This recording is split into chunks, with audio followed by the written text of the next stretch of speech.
From historic Ybor City in Tampa, Florida, the team with the latest news, this is Hawk TV News, with anchors John Campos and Bianca Lopez.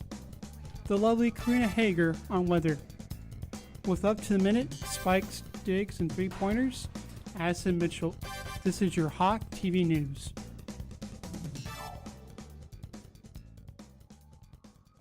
Good morning, and welcome to this edition of Hawk TV News. I'm Bianca Lopez. And I'm John Campos. Our top story this morning, spring registration at HCC. Most of us are ready for winter break, but for those of you returning in the spring, now is the time to register for your classes. Registration is open. Students have been registering since November, so don't delay. Classes fill up quick. You can get information on registration and check out the course catalog by going to our college website at www.hccfl.edu. Spring semester begins on January 12th. A stellar performance for HCC's Theater Department. This semester, HCC Theater presented Southern Exposures. Southern Exposures is a collection of 5 plays that span their time frame from the 1940s to present day. The plays promise snippets of comedy that will make you laugh out loud with the aspiring actors that couldn't contain their laughter during rehearsals. While they bring hit notes of your funny bone, the stories do bring out the real-life issues with the bad and good side of life in the South. This is just one of many performances here at HCC. To find out more about upcoming performances, just go to the HCC homepage and search Theater Department. In other news now, a unique exhibit at HCC Ybor City campus raised eyebrows and curiosity this past semester. Check out Bradley Author's Feel Heard exhibit. The sculpture exhibition was on display at HCC's Ybor Arts Gallery during the month of October. Tampa-born sculptor Bradley Author is best known for his public art pieces. The Feel Heard exhibit includes a diverse range of mediums, including cast bronze, metal, and other unique objects. Author uses recognizable materials in his art to bring out deeper meaning. Speaking of art, what about body art? Tattoos have gained popularity over the years, and now the question is, do tattoos belong in the workplace? As Hawk TV's Michael Hill reports, many employers require that their employees cover them up on the job, but not everyone agrees with that rule. Love them or hate them, tattoos have increased in popularity everywhere. Definitely, I mean, with the TV shows and just more people having them, I believe with people seeing the art that we're doing nowadays, it's not the distraction or kitchen tattoos that people are getting. So they're a little more educated. People are starting to see it on TV and be a little more comfortable with it. At the first annual Tampa Tattoo Convention, tattoos are everywhere. I'm a firefighter at home, so and a lot of guys are tattooed now, so I think they're becoming more socially acceptable. More socially acceptable? Many people would agree. However, what is it expressing to employers? This topic piqued our interest here at Hawk TV News, so we set out to investigate. Hawk TV wanted to know, where do tattoos fit in the workplace? This is what Yvette Daniels at HCC's Career Center in Ybor City had to say. I actually have some friends who try to get into professional settings, such as jobs at a doctor's office or whatever. And if they have sleeves, sometimes they do not get that position. And sometimes it's just, if they ask them about their tattoo policies, they're like, I'm sorry, we do not accept people who have visible tattoos. Especially, I have some friends who have face tattoos, and that's probably the worst. Yeah. On the street, we found out how everyday people felt their tattoos were represented in the workplace. I believe it has, kind of how we get into to a certain extent. Depends on what age group you catch. Younger generation, they're more acclimated to it. Got the interview, and the lady overlooked all my tattoos except for one small tattoo I had on my hand, and told me that she couldn't hire me because of the small tattoo I had on my hand. I only had really one bad incident with working, and ironically it was as a security guard. But now I'm really lucky. I have a really great job. I work as a lab technician, and no one has a problem with my tattoos. They all love it, and they're just like, you're crazy, you're insane for all of this, but it's good. It's fun around the office. It's who I am, yeah. Back to the Career Center. HCC's career advisors had this advice. Either cover up your tattoos with makeup if you have a facial tattoo or a neck tattoo, or wear long sleeves, long dress pants, and just something to cover them up. You do not want that to be visible at an interview. So for now, tattoo enthusiasts may have to leave their ink here at the convention or outside the workplace. But in the future, who knows? Maybe one day body art will be viewed positively in the job force. In Tampa, with Hawk TV News, I'm Michael Hill. Career advisors at HCC tell us while some jobs do allow tattoos, it's still best to keep them under wraps. October is Hispanic Heritage Month at HCC. This semester, students definitely got a taste of the rich culture. Students, faculty, and staff enjoyed Latin food, music, and dancing at the Ybor City campus. ABC Action News reporter Lisette Campos was a guest speaker at one of the events. Campos, a Cuban-American, inspired students, telling them don't give up on your dreams no matter where you are from. Every year, the International Festival Committee organizes Hispanic Heritage Month festivities. If you missed the fun this year, don't worry, the college will host an international festival celebrating all cultures in the spring. Hawk TV News got into some boy band action this semester. 4 guys who call themselves 5 Seconds of Summer made an appearance over at 93.3 FLZ for an ultimate fan experience, and yes, Hawk TV was there. 5 Seconds of Summer, also known as 5 Sauce, was in town to be the opening act for One Direction at Raymond James Stadium. Lucky fans who won tickets over the radio got to listen to the Australian boys play some of their pop songs in a private studio event at the iHeartRadio studios. After their performance, the boys came out to surprise the fans, some who had been waiting since 1 a.m. As you can see, fans got to take pictures with the band members, and some even got kisses on the cheek. We may be getting close to winter, but here in Florida, you never know. So far, the weather in Tampa is looking pretty good. Let's see how long that will last. Hawk TV's weather girl Karina Hager has our weather report. Kelly?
Thanks, Kay. After a devastating natural disaster hit Haiti in 2010, people around the world came together to help the nation.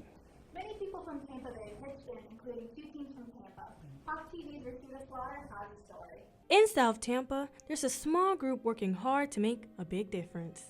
So our latest project was a yam farming project. Meet Grace Casper and Samantha Awad. They are Teens for Haiti, just 2 teens from a unique group made up of Tampa Bay high schoolers who have made it their mission to help people in the village of Saint Suzanne, Haiti. My goal is to help people of Haiti and just do all I can to better the lives of the people down there. You know, they don't have much at all. They live off of around $2 a day. So if we just try to do all we can to give them opportunity and better their lives as much as we can. It was about 4 years ago, a massive earthquake in Haiti killed nearly 230,000 people, leaving the island nation devastated. Back here in the U.S., groups quickly formed to help, and Teens for Haiti was one of them. Teens for Haiti is a volunteer group that supports Renew Haiti, and they were started in 2012 when 2 teens came back from a mission trip with their lives forever changed by what they experienced. And they wanted to continue to support the people of Haiti and found a way to do that in Tampa. Teens for Haiti founders Rachel Halfacre and Sarah Chimino started this mission by raising money to buy 2 generators desperately needed in the village of Saint Suzanne. Now the effort has grown. The teens not only go to Haiti every spring to support the village through local projects like building yam and chicken farms for the community, but they also have fundraisers like selling these handmade crafts to raise even more funds.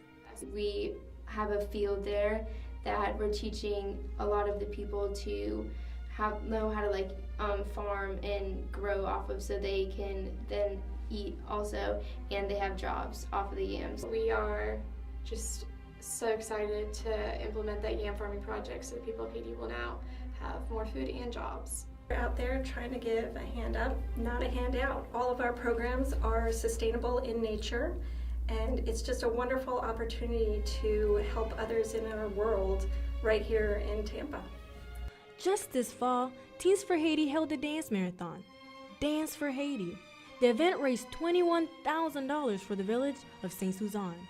Just one of many fundraising events the teens organized for the cause. Well, one of the volunteer efforts that we have going on is on November 12th, Renew Haiti, the parent organization, is having our annual gala fundraiser dinner at Higgins Hall. Teens for Haiti volunteer at that event. They help usher people to their seats, help collect donations at the end of the night, showcase what they're doing. Throughout the year we'll do drives and we'll collect things like t-shirts and clothes, because our main thing that we bring down there is clothes, because bringing food down there is just too long of a transportation. We have to ship it, so it's just too much to do all that. But we raise money to put towards projects in Haiti that will be self-sustaining for food, like the yams. But when we go down there, we often take medical supplies with us, toothbrushes, toothpaste, and we'll hand that out to the children at the schools. And we will have clothes shipped down there. When we're there, we'll sort all of it and get it all organized so they can hand it out. Spreading awareness and showing Tampa Bay that the people of Haiti still need help is a top priority for this teen group. It's a big job, so more volunteers are always welcome. Teens for Haiti is hopefully everywhere you can find. We have a ton of flyers up at most of the schools in the district. For more information about how to get involved, go to www.teensforhaiti.com. In Tampa, I'm Rashida Slaughter with your Hawk TV News. Teens for Haiti always needs and welcomes volunteers. Their next trip to Haiti will be in the spring. There's another local group reaching out to help those in need. Faith Cafe is an organization that brings faith to the homeless here in Tampa Bay, run by volunteers. They give hope and touch hearts of those in need, and in return, those people they help share their stories of how Faith Cafe has made a difference to them. Hawk TV's Crystal Small has a story. There's a place in Tampa where folks in need are encouraged to have faith. It began because there were a lot of homeless people coming to the churches on Dale Mabry. This is Faith Cafe. For those who are homeless and hungry, it's a comfortable and safe environment to come and enjoy a meal. This is my first day here, and I absolutely love it, because I was telling a friend, you gotta take me to Faith Cafe, because I heard so much wonderful stuff about it, and it's everything and even more. Faith Cafe opens its doors to the homeless Monday through Saturday. They come hungry but leave happy, given the chance to enjoy not one but 2 meals under a roof where they can feel welcomed like home. I heard some wonderful things about Faith Cafe, and I wanted to give it a try. Faith Cafe started out small with the support of only 4 churches, but now the effort has grown. More churches, companies, and community members are now donating money, food, and time to help Faith Cafe's mission. My friend and I were looking for somewhere to volunteer, and here we are. That's the rest is history. The first course is provided by Metropolitan Ministries, and then the second course that our cook makes up is from food, leftover food that we've got, or just food from the food pantry that's donated. Faith Cafe continues to expand too. With help from the community, they are able to provide even more than food for their guests. One day it was cold, it was going to be cold, and somebody dropped off 12 blankets and said, hand them out, so that was how our closet got started.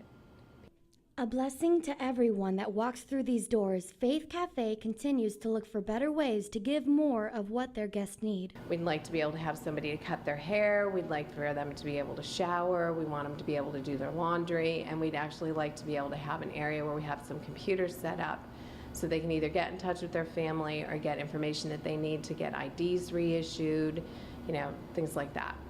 If you would like more information on Faith Cafe and how you can help, check out their website at www.faithcafetampa.com. You never know what a difference you can make. Thank God for my faith. I'm standing on grace and mercy. In Tampa, this is Crystal Small reporting, Hawk TV News. Faith Cafe has grown, and now several local churches are involved in helping to keep this program alive. Time now for a look at sports. Let's check in with Hawk TV sportsman Addison Mitchell. Hey Addison, what's going on in the world of sports? All right, thanks, guys. Topping our sports report today, the Lightning are on fire this year, standing in at 17-6-3 with 37 points. They're also first place in the NHL in goals scored per game with 3. That recently took a tough road loss in Buffalo against the Sabres, but will get redemption in the next game as they play back-to-back against the Buffalo Sabres. From the ice to the field, the Tampa Bay Buccaneers have had a rough season to date and look to better their record. So far, they have gone a low 2-10, with both of their wins coming on the road. Though the season is under fire, there's still a diamond in the rough in rookie wide receiver Mike Evans, drafted 7th overall from Texas A&M. He's been a highlight player throughout the season, having 890 receiving yards and 8 touchdowns. He's on his way to being crowned NFL Offensive Rookie of the Year. HCC women's basketball is underway, and the team is looking good this year. With a record of 7-3 so far, they find themselves earlier in the season coming together to win 5 games in a row. One of their defining moments so far was a 72-39 victory against Weber International University. Highlighted star number 3, starting guard Alexis Robinson, has proven to be a crucial member of the team this season, helping get all those W's. On the other side of the court, the HCC men's basketball team has started their season so far as well. Being at a 5-4 record, the team is looking to make improvements to get a higher number in the win column. Head coach Derek Worrells leads the team as a former HCC player, being the only player to have his number and jersey retired, and is hanging in the gym for all to see. With time to spare before conference games begin, we can rest assured he's going to use that time wisely. So through all the classes, clubs, and extra activities, there is a hidden gem here at HCC. The Lady Hawks volleyball team is often overlooked, but never fails to impress. Last season, they made it all the way to the finishing 3rd in the National Junior College Athletic Association Championship Tournament, losing 7 sophomores and gaining 10 freshmen. There were big shoes to fill. I had a chance to go behind the scenes with head coach Gary Larkin and some of the players to see what it takes to make the magic happen. After finishing 3rd in the nation last season, the Lady Hawks are back with what seems to be a whole new team. HCC women's volleyball trying to make the magic happen once again. It was a lot of fun, but we also had a lot of sophomores on that team. So we're kind of in a reloading process as opposed to a rebuilding process. So we got a great freshman class, but we don't have a lot of players with experience. So we're trying to really coach them up right now and get ready for the conference season. Head coach Gary Larkin says they lost 8 players due to graduation. Larkin says one of the biggest challenges was finding players to fill those spots. Well, coming into the season, it was a lot of recruiting to be able to fill the roster to get 10. As a junior college, that's a big underclassmen roster to be able to fulfill. Having only 3 sophomores returning and 10 freshmen coming in leaves the Lady Hawks with many hurdles to get over to get to the finish. Definitely hard because we were used to having 8 girls to tell us what to do, and now we have to lead everyone, and there's 10 girls coming in not knowing what to do at all, so it's definitely a load on our backs to carry them through the program. But they're all stepping up, so it feels good to lead them and to see that they're growing with us. So I don't know how to explain how I feel because it's weird only having 3 sophomores that know about the program, but I feel like it's a challenge for us. We have so much work to do, and I don't know, I like challenge. To accomplish the goals at hand, the sophomores aren't the only ones having to adapt. Some are even having to change positions. I mean, it feels good also knowing that it's actually my 2nd season, but my 1st season I had redshirted, so I already kind of know what it is, to be on a volleyball squad, even though I transferred here from a different college, but it feels good, so. According to Coach Larkin, the first step now is to play as a team.